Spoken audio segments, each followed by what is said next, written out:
Chumuliga chinga kutoka ndata kuchengere bintu bitoetana ni gomo DCC kurwa sensemeria ya Masaba North aserieta Stella Wanyela anyare kubulia abantu kanenko wale maiso anemono ase bintu biri bakolia kolengana nega ateberuna obutumiki wa mabera mu nebintu binde ni gobernanto kuligerwa some mu nchiremo yokonyara wetanga kurwa samarwera ao aniga goje chinga gichiri abantu baganda to kuchengera ebintu bitoetana ne okona kurwa sensemeria ya Masaba North ne gaburi amenye kurwa sensemeria kana kubwatana unenchiremo yokonyara gosira mangana ngetse obocheno maziwa ambayo tunanunua kutoka umuhumu kwamba ikuwe ni maziwa ambayo ni safe. Na how does that milk become safe? It becomes safe by avoiding a lot of hawking,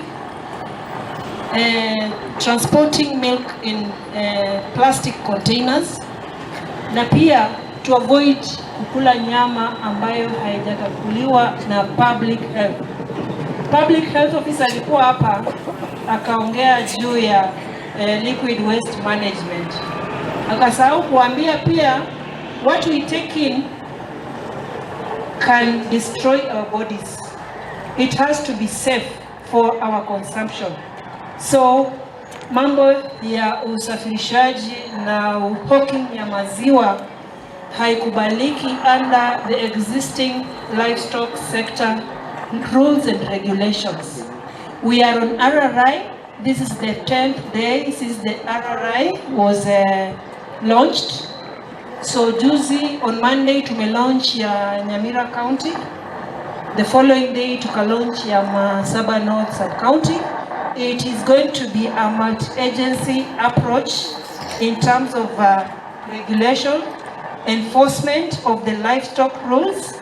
Mambo ya kutembea na mifugo hapa na pale, ukipatikana bila permit ujue utakuwa mgeni wa OCS. Ukipatikana unatembeza maziwa, unauza maziwa rejareja kwa plastic containers, pia kuuza maziwa rejareja haistahili. You need to be registered to a cooperative society and supply your milk to that cooperative society, so that the society can now, which has a permit, will supply the milk to the milk production companies. Kwa hivyo mkituona tunaweka roadblocks, watu wa butcheries jitahadhari, watu wa slaughterhouses, you need to have permits, and we are going to fully implement that. And I want to ask Madam Honorable Chief Magistrate that to take note that that is the RRI that is on, and we will ask for your indulgence and your support for the RRI, so that this country has to be healthy and people have to consume what products that are good for their health. So kwa hivyo tunaendelea namna hivyo. Kesho tuko na mkutano na chiefs katika mabaraza, watawaambia wananchi